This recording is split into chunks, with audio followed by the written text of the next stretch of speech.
I'm Ed Griffin. I'm an author, researcher. I've written some books. I've written a book most recently of interest called The Creature from Jekyll Island, a second look at the Federal Reserve System. And I've written other things on the United Nations called The Fearful Master. I wrote a book on natural cancer research and therapy called World Without Cancer. Well, the United Nations is different things to different people. Most people think that the UN is our last best hope for peace. That's the way it was sold to me when I was in school. It was offered as an organization where different nations could come together and work out their problems and their grievances in a peaceful manner, and be a means of reducing world conflict and increasing the economic prosperity of all of the member nations and all of these wonderful things. In reality, it turns out to be none of the above.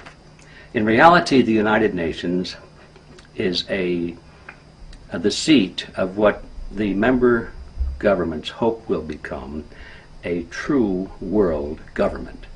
It's to be a government. And there's nothing inherently wrong with a world government, but we need to ask the question, what kind of a world government is this going to be?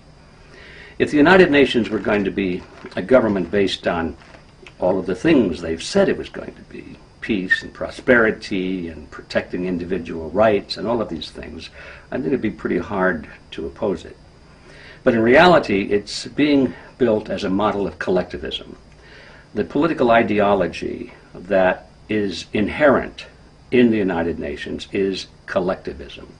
It's a word that probably needs to be defined for our purposes here, but in general, it means a totalitarian system, a system of concentration at the top and the people being at the bottom being ruled from above. Not that the people have any voice in determining the direction of their government or the world, but they are to be told what the direction is, and they're to be told to follow it. Collectivism is a philosophy of big government and small people, and it's a philosophy that supposedly all of this is being done in the name of society. In other words, it's for the greater good of the greater number, supposedly. And so you're supposed to go along with whatever inconvenience or insult to your freedom comes along, because after all, it's in the greater good of the greater number. And this is the rationale being used, has been used for quite some time, to justify all kinds of horrible atrocities.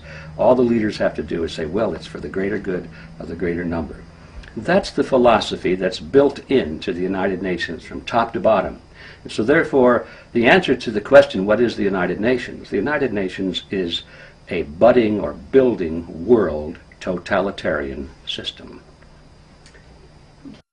The United States has always been the major supporter and financer of the United Nations. So you'd have to say that the key people behind the United Nations are the globalists, I think is the best word to use to describe them, in the United States.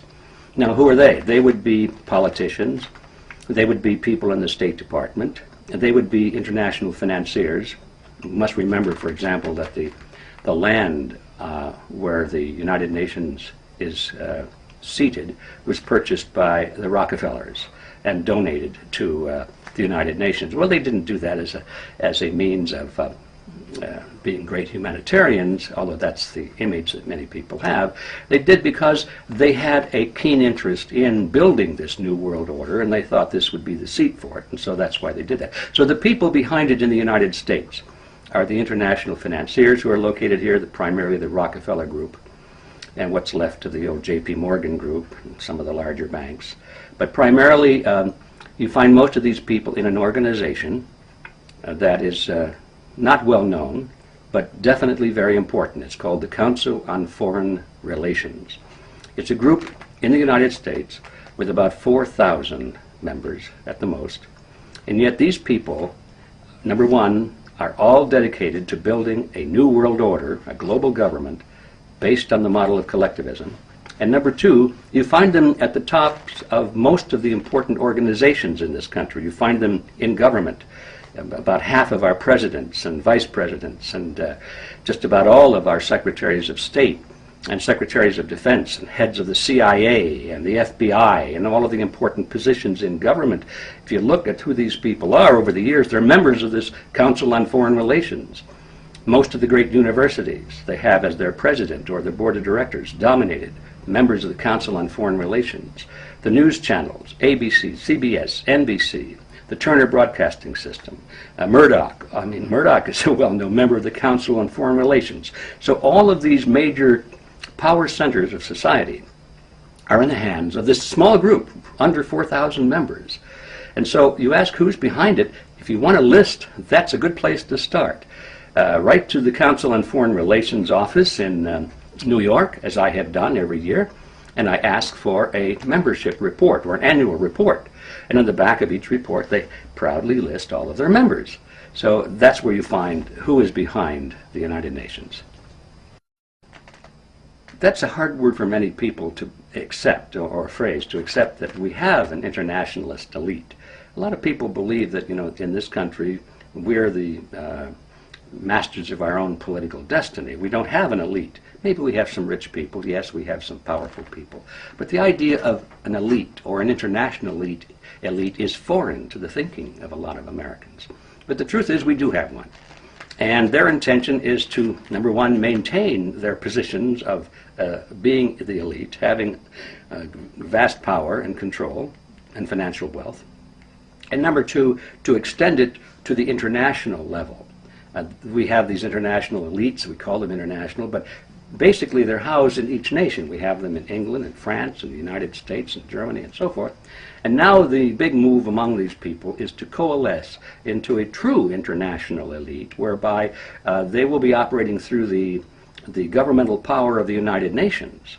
Now they really have clout, because there's no nation in the world that can escape their power, because the way these people work is that if they want to accomplish something, if they have an agenda, let's just pick one at random, disarmament or another one, population control or something like that. As it is now, they have to convince each of the respective nations and their governments to implement those agendas.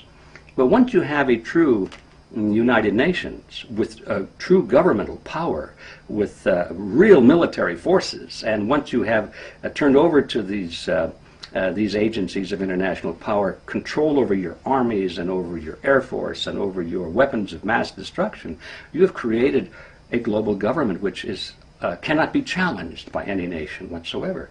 So now these international elites do not have to worry about convincing the governments in each part of the world. As long as they control the center of this power, which is the United Nations, they therefore can control the world. It's a very heady wine, I'm sure, but that's what their objective is. But the obligation of the United States to the United Nations on a legal front has become entwined in these things we call treaties. So if you're talking as a globalist, or as an internationalist, and you want to see the building of this new world order, you would say that our obligation to the United Nations is legal and it's binding because the United Nations has the status of a treaty. And then we have all these sub-treaties that follow along after it, NAFTA and GATT and all of these organizations that are created. Those are all based on treaty agreements.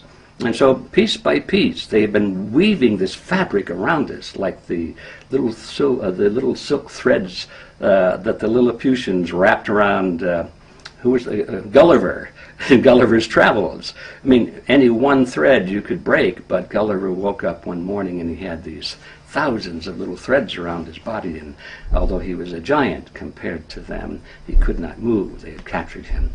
So I think that's basically what's going on. And in that sense, we have this obligation to the United Nations because we're being bound down by thousands of treaties, and it's destroying our independence.